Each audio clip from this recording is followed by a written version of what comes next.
함께 말씀 보도록 하겠습니다. 함께 보실 말씀 신약 성경 마태복음 18장 21절에서 35절까지의 말씀입니다.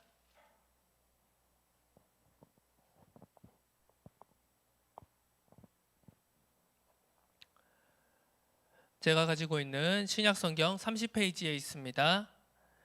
마태복음 18장 21절에서 35절까지의 말씀을 함께 합독하도록 하겠습니다.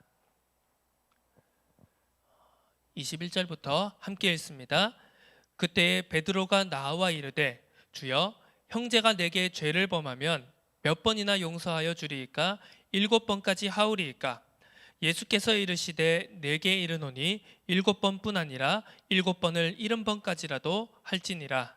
그러므로 천국은 그 종들과 결산하려 하던 어떤 임금과 같으니 결산할 때에 10,000달란트 빚진 자 하나를 데려오매 갚을 것이 없는지라 주인이 명하여 그 몸과 아내와 자식들과 모든 소유를 다 팔아 갚게 하라 하니 그 종이 엎드려 절하며 이르되 내게 참으소서 다 갚으리이다 하거늘 그 종의 주인이 불쌍히 여겨 놓아보내며 그 빚을 탕감하여 주었더니 그 종이 나가서 자기에게 100데나리온 빚진 동료 한 사람을 만나 붙들어 목을 잡고 이르되 빚을 갚으라 하매 그 동료가 엎드려 간구하여 이르되 나에게 참아주소서 갚으리이다 하되 허락하지 아니하고 이에 가서 그가 빚을 갚도록 옥에 가두거늘 그 동료들이 그것을 보고 몹시 딱하게 여겨 주인에게 가서 그 일을 다 알리니 이에 주인이 그를 불러다가 말하되 악한 종아 내가 빌기에 내가 내 빚을 전부 탕감하여 주었거늘 내가 너를 불쌍히 여김과 같이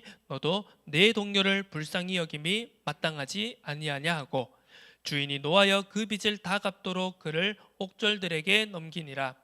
너희가 각각 마음으로부터 형제를 용서하지 아니하면 나의 하늘 아버지께서도 너희에게 이와 같이 하시리라.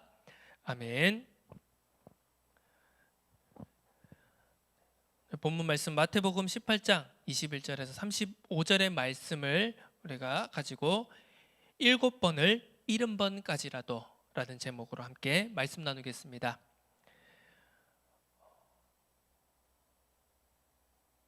많은 사람들이 완벽을 향하여 노력합니다.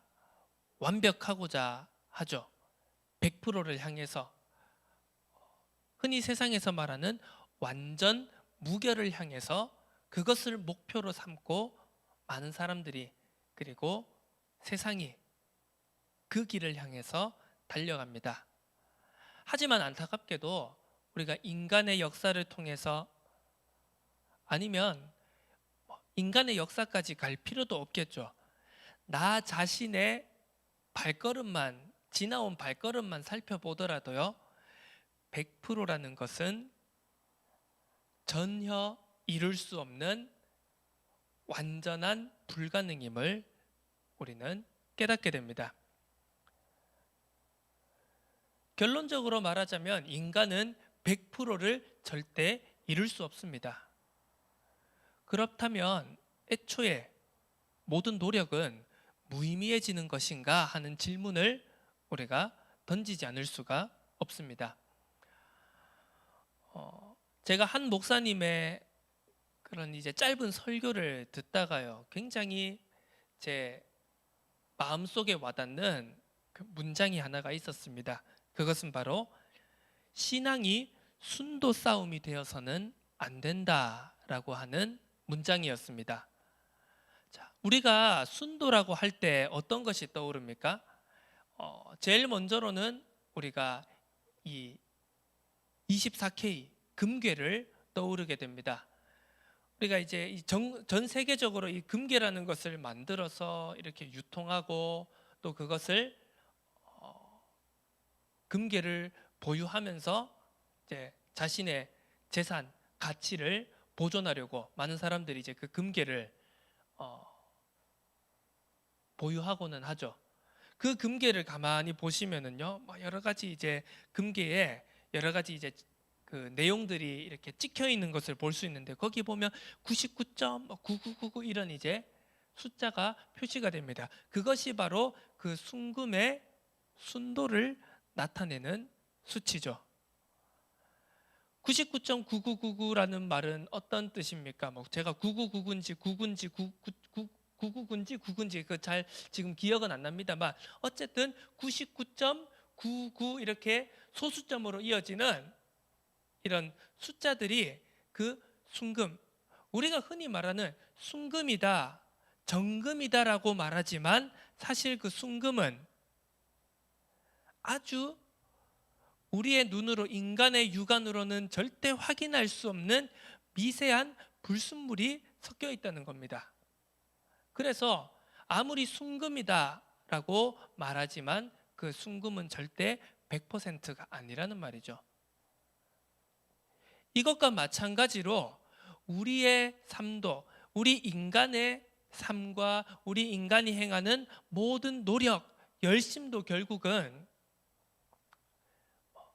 99%냐 아니면 99.9%냐 99.99냐 99.999냐 아니면 끊임없이 100%로 다가가지만 다가가고자 열심히 노력하지만 결국은 100%가 될 수 없는 그 순금과도 같은 그런 모습으로 우리가 살아간다는 것입니다. 자, 신앙이 순도 싸움이 되어서는 안 된다라는 말이 무슨 뜻일까요?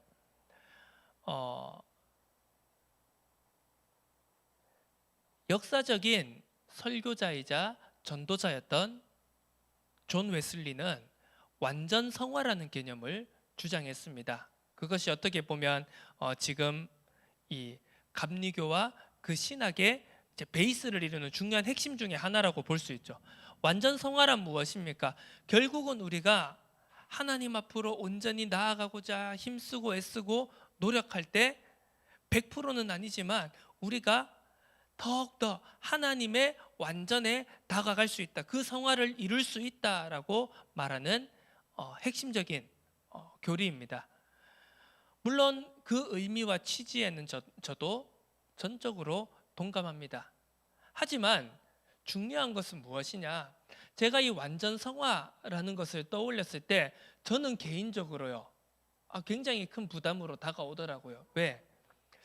우리가 우리 주변만 살펴보더라도요, 그 완전 성화라는 그것을 이룰 수 있을 것처럼 보이는 그러한 사람들이 분명히 있습니다.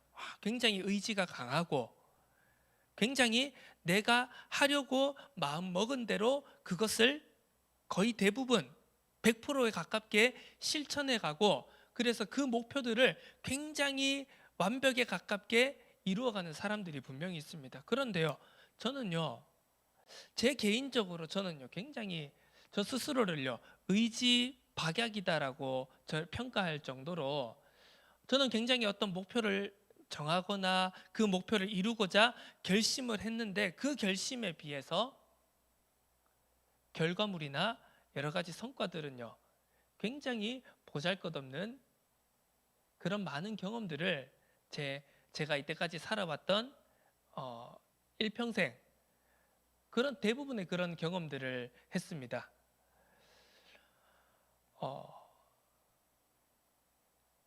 어떤 사람은 80%, 어떤 사람은 85%, 90%, 95%, 99% 그러다가 점점 더 100%로 다가갈수록요, 정말 미세한 차이지만요, 그 미세한 차이를 가지고 자칫 잘못하면은요, 우리의 신앙은, 그리고 이 신앙의 길을 걸어가는 많은 사람들이요, 그 0.1%, 0.001%, 0.0001%그 차이를 가지고 야, 너는 좀 더 되었냐, 너는 좀 더 덜 되었냐, 이런 평가를 하기가 쉽다는 것입니다.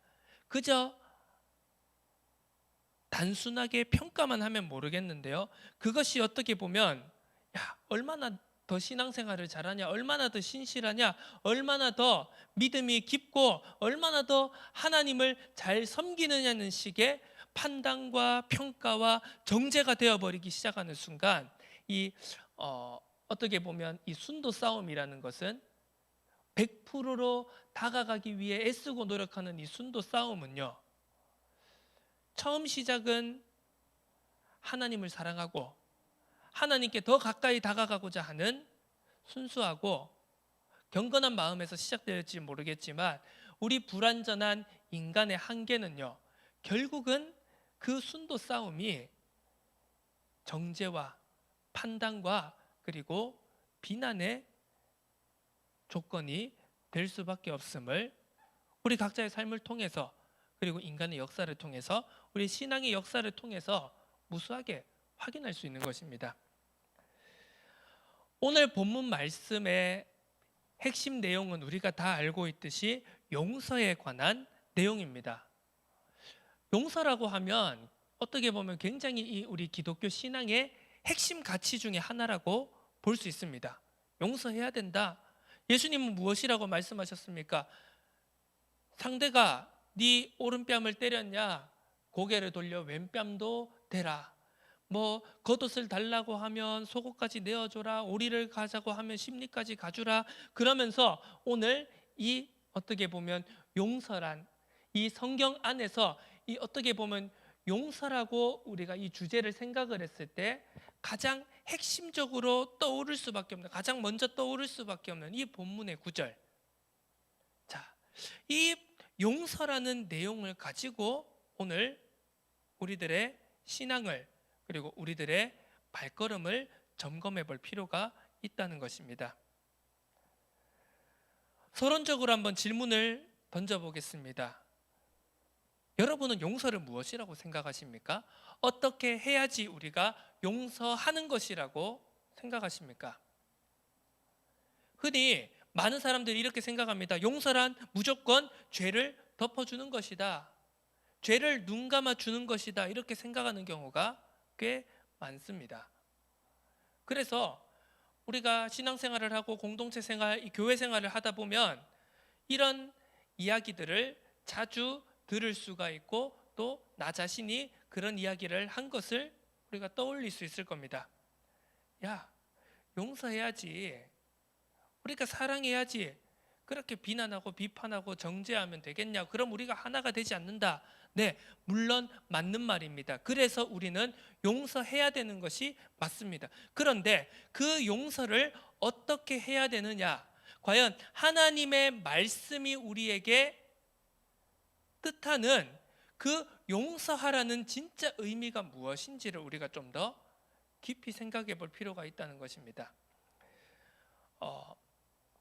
우리 한국 영화 역사에 있어 가지고요, 이 기독교에 대한 안 믿는 사람들의, 믿지 않는 사람들의 인식을 굉장히 크게 변화시킨 전환점이 된 영화가 하나 있는데요. 그게 바로 이 전도연 씨가 주연으로 나왔던 밀양이라는 영화입니다. 이 영화의 내용은 우리가 너무나도 다 잘 알고 있는 내용이죠. 자녀의 납치와 여러 가지 이제 자녀를 안타깝게 잃어버린 엄마와 그리고 그 범인에 대한 여러 가지 그런 이야기들이 있지 않습니까? 그 영화의 핵심적인 장면을 한번 보면은요, 그 자식을 잃은 엄마가 자식을 죽인 이제 범인을 만나러 감옥에 갑니다. 그런데 그 죄수가, 그 자식을 죽인 죄수가 하는 말이 무엇이었습니까? 저는 하나님께 용서를 받았습니다 하면서 막 되게 혼자 막 모든 마음의 짐을 떨쳐버린 그런 평온한 표정을 하고 있는 그 장면을 우리가 다 기억할 것입니다. 그 모습을 보고 엄마는 이제 그 영화에서 어떻게 표현이 되죠? 속이 터지는 겁니다. 아니, 내한테 용서를 구해야지. 왜 저 사람은 왜 혼자서 저렇게 죄를 다 던 것 같은 저런 표정과 지금 모습을 하고 있냐? 이제 그러면서 이제 많은 믿지 않는 사람들이요, 이 기독교라는 것을 볼 때, 우리 신앙을 볼 때 많은 오해를 하게 만든 이제 그런 영화 중에 하나였다고 저는 이제 생각을 합니다. 자, 여기에 대해서도 우리는 성경이 말하는, 하나님의 말씀이 말하는 용서라는 것이 굉장히 왜곡되어지고 사람들이 오해하고 있다는 것을 우리가 쉽게 생각해 볼 수가 있습니다. 마치요, 기독교에, 그리고 성경이 말하는 용서라는 것은요, 그 어떤 잘못을 저질러도, 그 어떤 죄를 범해도 그 죄를 싹 다 없애주는 것처럼 그 죄의 대가를 치르지 않고도 그 죄가 다 용서되어지고 우리는 무조건 죄를 다 용서해야 돼라고 비춰지게끔 그렇게 많은 이제 미디어들과 여러 가지 이제 매체를 통해서요 그런 용서라는 이미지가 잘못 왜곡되어지고 전달되어졌다. 저는 그렇게 생각합니다. 과연 성경이 말하는 하나님이 말씀하시는 용서라는 의미가 과연 그것일까요? 자, 그것이 아니라는 것을 우리가 살펴볼 수 있는 일면은요 멀리에 있지 않습니다. 오늘 읽은 본문 말씀 바로 앞에 있는 마태복음 18장 15절에서 20절 말씀을 우리가 살펴보시면은요 자, 무엇이라고 나와 있습니까? 소제목이 형제가 죄를 범하거든 이라는 제목이 있습니다. 한마디로 무엇입니까? 죄를 범한 형제를 권징하는 것에 대한 내용을 담고 있습니다. 무엇이라고 합니까? 예수님께서 내 형제가 죄를 범하거든 가서 너와 그 사람과만 상대하고 권고하라. 들으면 내 형제를 얻고 듣지 아니하면 한두 사람을 데리고 가서 두세 증인의 입으로 말마다 확증하게 하고 그들의 말도 듣지 않거든 교회의 말하고 교회의 말도 듣지 않거든 이방인과 세리와 같이 여기라. 이제 이런 권징의 절차에 대해서 쭉 설명하고 있습니다. 한마디로 무엇입니까? 죄를 지었으면 말로 권면하고 돌아오도록 죄를 뉘우치도록 하되 죄를 뉘우치지 않는다면 그 죄에 합당한 벌을 받도록 하라. 절차를 권징을 하는 절차를 밟도록 하라라는 내용에 대한 것입니다. 한마디로 무엇입니까? 죄를 지었으면 잘못을 했으면 죄를 용서받을 기회를 주되 뉘우칠 기회를 주되 뉘우치지 않는다면 그 죄에 합당한 대가를 치르도록 하라는 내용에 관한 것입니다. 자, 그리고요 우리가 구약 성경만 봐도요 죄를 지었으면 벌을 받는 것이 맞습니다. 자, 이것이 바로 어떻게 보면 하나님의 공의와 사랑에 대한 부분이죠. 하나님은 절대로 죄를 지었을 때 그 죄에 대한 징계를 안 하시는 분이 아니라는 겁니다. 죄를 지었으면요 그 죄에 대한 반드시 합당한 대가를 치르게 하십니다. 그것이 바로 하나님의 공의라고 할 수가 있죠. 그런데 우리가 많은 부분에 있어서요 하나님의 사랑을 우리가 실천을 해야 돼, 하나님의 사랑을 우리도 본받아야 돼 그러면서요 그냥 덮어놓고 다 용서하자고 합니다. 자, 과연 이것이 옳은 것인가? 이것이 과연 성경적으로 하나님의 말씀이 우리에게 전하고자 하는 바인가를 우리가 한번 깊이 생각해 볼 필요가 있다는 것입니다. 오늘 본문 말씀을 한번 살펴보겠습니다. 용서할 줄 모르는 종의 비유에 관한 내용입니다. 한 종이 주인에게 10,000달란트의 빚을 졌다고 오늘 본문은 기록하고 있습니다. 이 10,000달란트의 빚이 얼마냐? 많은 메신저들이 목사님들이 막 여기에 대해서 막 돈을 환산하고 정확한 수치를 설명을 하십니다. 물론 그것도 의미가 있겠습니다만, 자, 이 10,000달란트의 빚이라는 건 어떤 정도의 가치를 가지고 있냐? 한마디로 노동자가 하루 일했을 때 받는 그 하루 일당에요 얼마에 해당하는 돈이냐? 한 사람이 6천만 일 일했을 때 받는 돈과 같은 가치라고 계산할 수가 있습니다. 6천만 일, 감이 잘 안 오시죠? 년으로 환산하면은요, 16만 년인가 17만 년인가 대충 그 정도를 쉬지 않고 일해야지 받을 수 있는 돈인 겁니다. 자, 왜 예수님께서 10,000달란트라고 표현하셨냐? 한마디로 그겁니다. 자, 10,000달란트의 빚과 대조적으로 나오는 돈 가치가 뭡니까? 바로 이 종이 동료 종에게 빌려주었던 100데나리온이라는 이제 돈이 나오게 됩니다. 이 100데나리온 한마디로 약 4개월치 노동자의 약 4개월치 임금에 해당되는 돈의 가치입니다. 자, 6천만 일 돈의 가치와 약 4개월치의 돈의 가치 비교하면 어떻습니까? 이거는요, 이 비교가 좀 비교하기가 민망할 정도의 너무나도 큰 차이가 나는 액수입니다. 이것은 어떤 것을 의미하는 것일까요?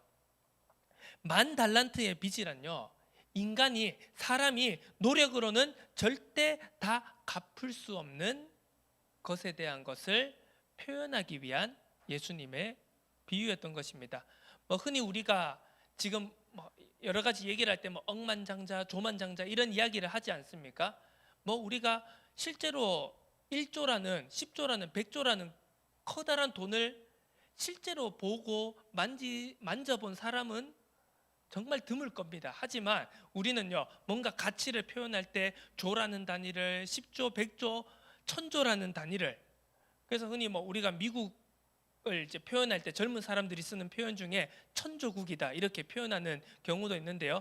국방비가 1000조다라고 해서 미국을 그렇게 부르는 경우도 있습니다만, 자, 우리가 그런 액수의 가치를 말을 하고 서로 대화하고 표현할 때는요, 내가 직접 현실적으로 그걸 만지고 체험한 것이 아니라 그런 어떻게 보면 비교할 수 없는, 표현할 수 없는 엄청난 것을 표현하기 위해서 우리가 이제 그런 액수들을 표현하고 말을 하는 것입니다. 그것과 같이 이 10,000달란트의 빚이라는 것은요, 한마디로 인간이 아무리 애쓰고 노력해도, 인간이 고작 100년 정도 사는 인간이 한 16만, 17만 년 어치의 돈을 갚을 수가 있겠습니까? 현실적으로 보자면요, 이런 빚을 진 것조차 넌센스인 거죠. 이런 빚을 어떻게 개인이 혼자 지겠습니까? 그만큼 인간의 노력으로는, 한계로는 절대 다 갚을 수 없는 어떠한 가치를 표현하는 것이죠. 그와 반대로 100데나리온은 무엇입니까? 자, 지금 우리가 대충 최저시급을 계산해서 한 달 월급이 150만 원, 200만 원이라고 한번 생각해 봅시다. 그렇게 했을 때 이 4개월치 임금은 적어도 한 600만 원에서 한 800만 원 정도 되는 돈입니다. 물론 큰 돈이죠. 큰 돈이긴 하지만 우리가 상상할 수 없는 정도의 금액은 절대 아닙니다. 굉장히 현실적인 금액이죠. 한마디로 이 10,000달란트와 100데나리온의 차이는 우리가 인간의 수준으로 상상할 수 있는, 인간의 수준으로 이해할 수 있는 그 수준과 인간의 수준으로는 도저히 이해할 수도 없고 상상할 수도 없고 도달할 수도 없는 그 차이를 설명하고 있는 것입니다. 이 종이 주인에게 자기의 힘으로는 도저히 갚을 수 없는 빚을 탕감받았습니다. 너무 기뻐서 주인의 앞을 나오게 되었죠. 그런데 무엇입니까? 동료가 자기에게 100데나리온을 빚진 동료를 마주쳤습니다. 어떻게 했습니까? 붙잡고, 야, 너 나한테 빚진 100데나리온 언제 갚을 거냐? 당장 갚아라. 그러니까 동료가 어떻게 얘기했습니까? 지금 주인 앞에서 엎드리며 간청했던 지금 이 종이 했던 것과 똑같은 이야기를 합니다. 종이, 내게 참으소서, 내가 다 갚겠습니다. 이렇게 똑같이 그 종이 주인 앞에 엎드려 간청했던 것처럼 똑같이 그 동료가 간청을 했습니다. 하지만 그 종은 어떻게 했습니까? 그 100데나리온 빚진 동료의 간청을 듣지 않고 그 100데나리온을 다 갚을 때까지 옥에 가두었다고 오늘 본문은 기록하고 있습니다. 자, 당장 갚아라고 했습니다. 본인은 절대로 자기의 노력으로 갚을 수 없는 그 10,000달란트의 빚을 남김없이 다 탕감을 받았습니다. 그런데 자기에게 100데나리온 빚진 자를 향하여서는 당장 갚아라 라면서 그의 멱살을 쥐고 결국 그를 감옥에 가두게 되었습니다. 이것은 무엇을 의미하고 여기에서 우리는 무엇을 생각해 볼 수 있을까요? 당장 갚아라는 것은 무엇입니까? 우리의 삶을 통해서 오늘 용서라는 주제를 통해서 생각해 볼 수 있는 것은요, 이 당장 갚아라라는 이 종의 말은 우리들의 삶 속에서도 쉽게 찾아볼 수 있는 것입니다. 한마디로 무엇입니까? 내가 상대방의 시간표를 재단하는 것입니다. 자신은요, 자, 이 종이 지금 주인에게 조금만 참아 주십시오. 내가 다 갚겠습니다라고 이야기를 했습니다. 그런데 그 말이 어불성설인 것은 어떤 의미입니까? 10,000달란트를요, 조금 기다려 준다고 다 갚을 수가 있겠습니까? 절대로 못 갚습니다. 그만큼 이 종은 절박했고, 이 주인의 긍휼이, 이 주인의 은혜가 없으면 절대로 그 빚을 탕감받을 수 없는 상황이었던 것입니다. 그 속에서 자기의 수준과 자기의 상황과 자기의 형편, 자기의 시간표와 상관없이 빚을 탕감받은 것입니다. 그러한 은혜를 받았음에도 불구하고 지금 이 종은 동료에게 당장 갚아라, 기다려주지 않는 것이죠. 이것은요, 내 수준과 내가 받은 것과 내가 누렸던 은혜를 전혀 생각하지 않고 상대방의 시간표를 재단한 것입니다. 야,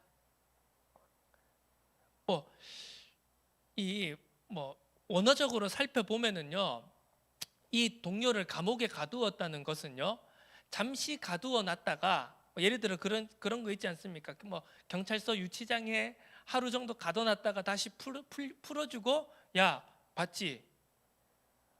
빚 빨리 안 갚으면 또 집어넣을 거야, 이렇게 해서 풀어준 게 아니라요, 100데나리온을 다 갚을 때까지 가둬둔 겁니다. 아니, 그러면요, 그 사람은 어떻게 또 빚을 갚습니까? 참 야박하고 자기가 받은 은혜를 기억하지 못하는 이런 악한 종의 모습을 우리가 볼 수 있는 것이죠. 자, 오늘 용서라는 주제를 가지고 이 부분을 생각해 봤을 때 그렇습니다. 우리는 하나님께 다 갚을 수 없는 죄의 빚을, 원죄의 빚을, 그리고 사명이라는 빚을, 어떻게 보면 의무와 책임이라는 빚을 탕감받은 존재입니다. 은혜를 받은 존재입니다. 그런데 그럼에도 불구하고 우리는 우리의 삶 속에서, 우리의 현실 속에서 다른 사람의 시간표를, 다른 사람의 수준을, 다른 사람의 상황과 형편을 내 생각과 내 기준으로 재단하고 판단해서 생각해버리는 경향이 있음을, 그래서 용서하지 못하는 그런 우리의 모습이 있음을 우리는 어렵지 않게 살펴볼 수 있습니다.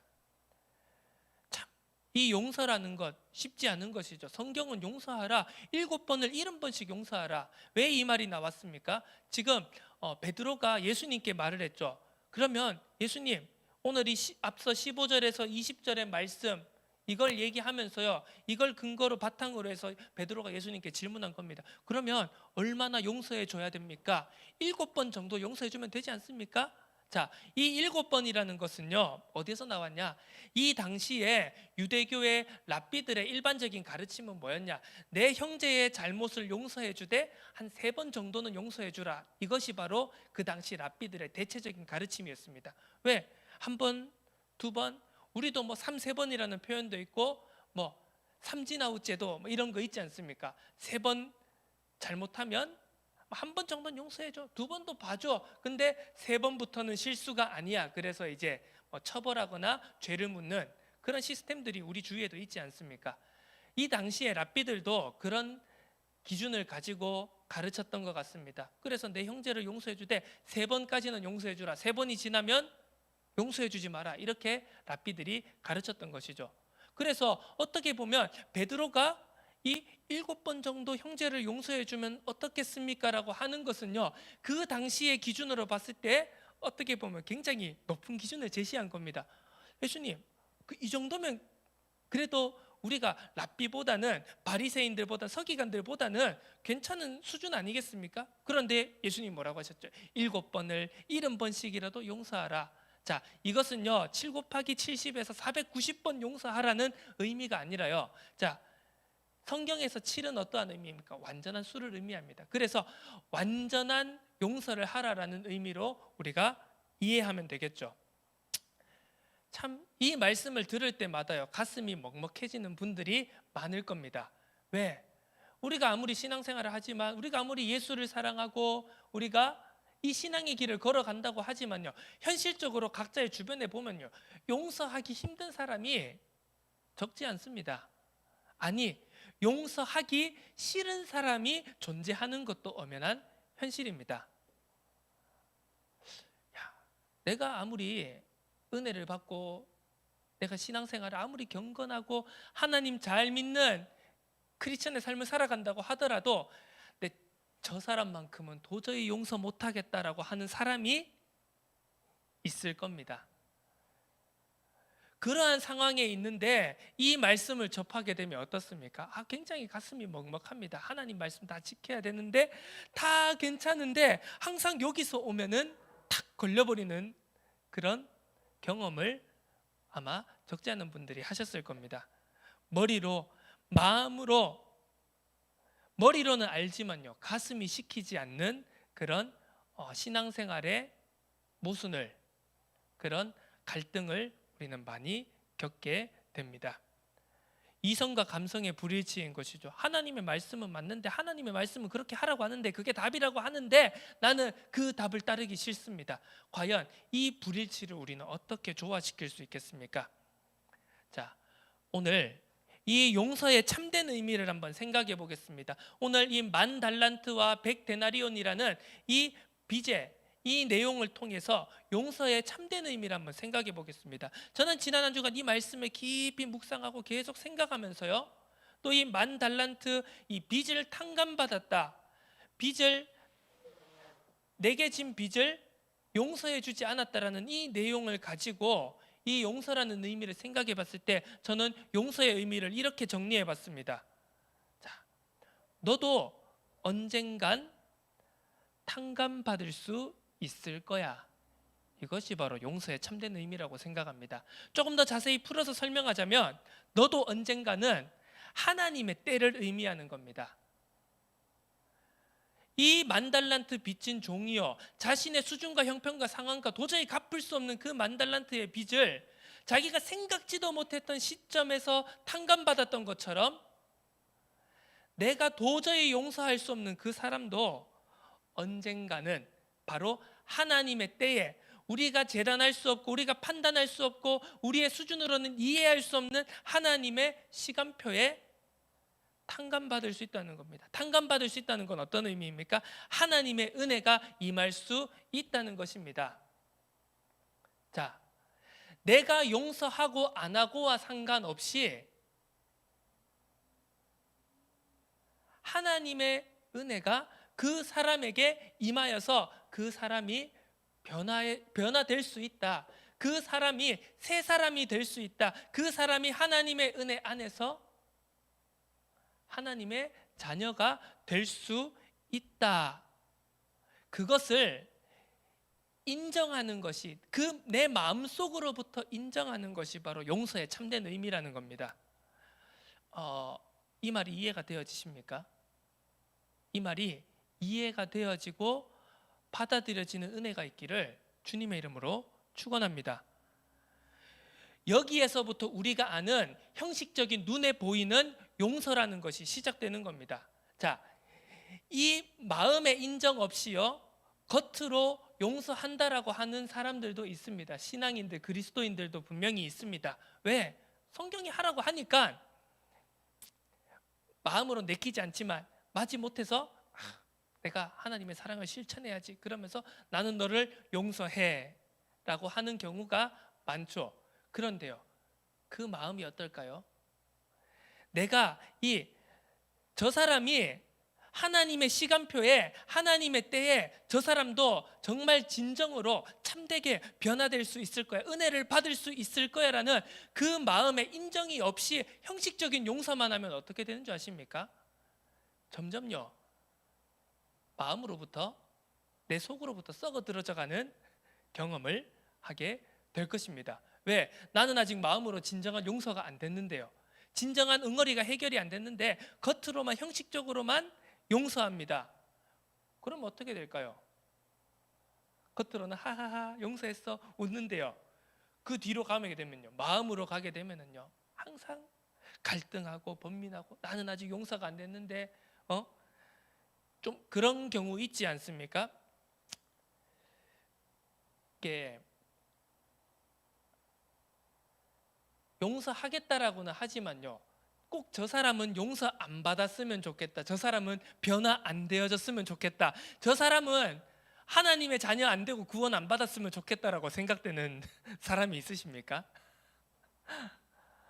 이게 구약에 보면 이제 어떻게 보면 그 요나와도 같은 마음이라고 할 수 있겠는데요, 하나님이 아수르 사람들한테 니느웨에 가서 아수르 사람들에게 하나님의 말씀 전하고 저들을 구원시켜라 그랬는데 어떻습니까? 맞는 말인데요, 요나는 어떻게 했습니까? 거절했습니다. 다시스로 가는 배를 타고 도망치려고 했습니다. 어떻게 보면 그 마음과 같은 것이 아닐까요? 머리로는 이해가 되는데, 정답은 그게 맞는데 용서가 도저히 납득이 되어지지 않는 경우가 있습니다. 그래서요, 저 사람만큼은 내가 다른 건 다 몰라, 다른 사람은 다 몰라도 내가 모르는 저 어디 교도소에 있는 사형수라면 몰라도 저 사람만큼은 하나님이 자녀 안 됐으면 좋겠어, 저 사람만큼은 내가 있는 공동체에서 함께 신앙생활 안 했으면 좋겠어, 그런 극단적인 생각을 해보신 적이 있습니까? 뭐 정도의 차이는 있겠습니다만 다 우리의 마음속에 용서하지 못하는 사람, 내 마음으로 오늘 본문의 말씀처럼 마음으로부터 형제를 용서하지 못하는 그런 경우들, 우리는 너무나도 쉽게 확인할 수 있을 것입니다. 이게 전제가 안 되면은요, 저 사람이 내가 도저히 용서 못할 것 같은 저 사람도 언젠가는 하나님의 시간표에 변화되어질 수 있다, 하나님의 은혜가 임할 수 있다라는 그 진리를, 그 엄연한 사실을 마음속으로 인정하지 않는다면, 마음속으로 거부한다면요, 결국 형식적인 용서는 그냥 몸부림일 뿐입니다. 마음으로 용서가 안 되면 병들고 죽어가는 것은 결국 나 자신인 거죠.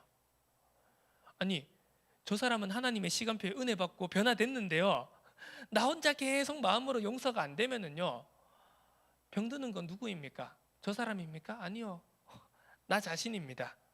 자, 우리가 이것을 한번 생각해 볼 필요가 있다는 것입니다. 물론 우리의 마음, 우리의 생각, 우리의 감정, 우리의 노력으로, 우리의 힘으로 잘 컨트롤되지 않는 것이 사실입니다. 하지만 우리가 내 수준과 내 힘으로 하기가 힘들다고 해서 하나님의 말씀, 하나님의 말씀의 정답을 마음으로부터 인정하지 못하고 거절하는 순간요, 우리의 신앙생활에서는요, 아주 큰 괴리가 생겨져 버리게 되는 겁니다.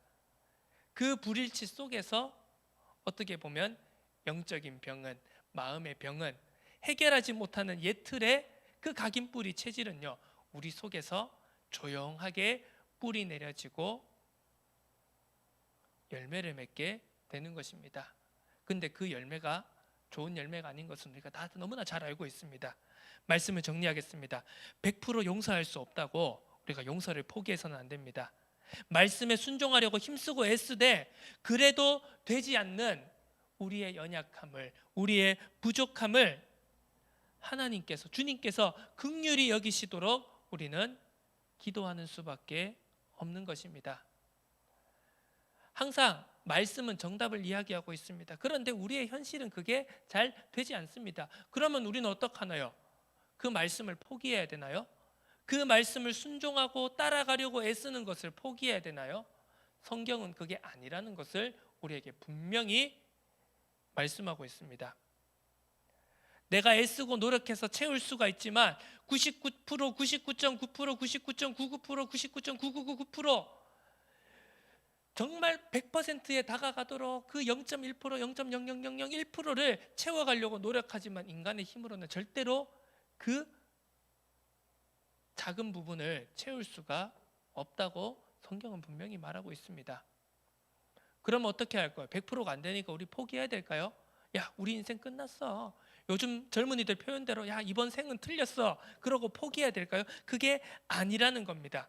내가 채울 수 없는, 우리가 채울 수 없는 그 작지만 결정적인 그 부분을 채우셔서 완전함으로 인도하시는 성삼위 하나님의 은혜를 우리는 반드시 체험하고 누려야 됩니다.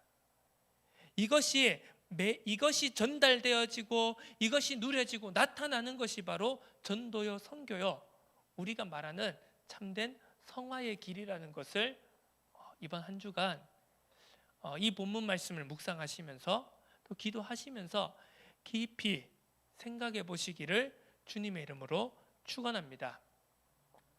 7번을 70번까지라도 용서하라는 주님의 말씀은요, 결코 불가능한 것을 우리에게 요구하신 매몰참이 아니라는 것입니다. 우리는요, 단 한순간도 잠시라도 주님을 의지하는 것을 놓쳐서는 안 됩니다. 왜? 우리의 노력으로는 절대로 100%를 이뤄갈 수 없기 때문입니다. 100%로 이르지 못하는 순도 싸움은요, 결국 아무런 의미가 없는 것입니다. 네가 더 낫냐, 내가 더 낫냐, 내가 한 번 용서했냐, 네가 2번 용서했냐, 이 싸움은요, 결국 주님을 의지하지 않고 주님과 날마다 함께하지 않는 삶을 살게 된다면 결코 의미가 없는 것입니다. 함께 기도해야 되겠습니다. 오늘 말씀을 붙잡고 함께 합심으로 기도했으면 좋겠습니다. 매 순간 날마다 1분 1초 주님을 붙드는 삶을 살아가야 되겠습니다. 단 한순간이라도 1분 1초라도 우리가 주님을 놓친다면, 주님을 의지하지 않는다면, 우리의 주인 되신 여호와 하나님을 의지하지 않고 놓친다면 결국 우리는 불완전하고 우리의 한계와 우리의 연약함 속에 넘어지는 인생이 될 수밖에 없습니다. 하나님, 우리에게 7번을 70번까지라도 용서할 수 있는 은혜를 부어 주옵소서. 그 길을 능히 갈 수 있도록 나와 항상 함께하여 주옵소서. 오늘 시간 함께 합심으로 기도드리겠습니다. 하나님 아버지 감사드립니다. 오늘도 우리에게 귀한 말씀, 은혜의 말씀을 허락하여 주심에 감사드립니다. 우리는 완전을 향하여 나아갈 수가 없습니다. 완전을 이룰 수가 없습니다. 완전을 향하여 애쓰고 나아가고자 노력하지만 결코 100%를 이룰 수 없는 우리의 육신의 삶 속에서 우리의 연약함과 부족함을 고백합니다. 하지만 하나님, 우리가 늘 하나님과 함께함으로, 주님과 함께 동행함으로, 주님을 의지함으로 우리의 부족함과 연약함을 뛰어넘는 완전의 길로, 성화의 길로 나아가기를 소원합니다. 우리의 마음으로부터 하나님의 말씀을, 정답을 거절하지 않는 은혜를 허락하여 주옵소서. 하나님의 말씀이 맞지만 우리의 마음과 우리의 감정으로 납득되지 않고 받아들이기가 너무 힘든 우리의 연약함을 긍휼히 여겨 주시옵소서. 하나님 아버지, 우리가 날마다 하나님과 함께 나아갈 때 매 순간순간 우리의 발걸음을 통하여서 완전의 길을, 완전으로 나아가는 그 은혜를 사모하는 우리의 삶을, 우리의 발걸음을 놓치지 않도록 하나님 은혜 내려주시고 축복하여 주옵소서. 감사드립니다. 살아계신 예수 그리스도 이름으로 기도드립니다. 아멘.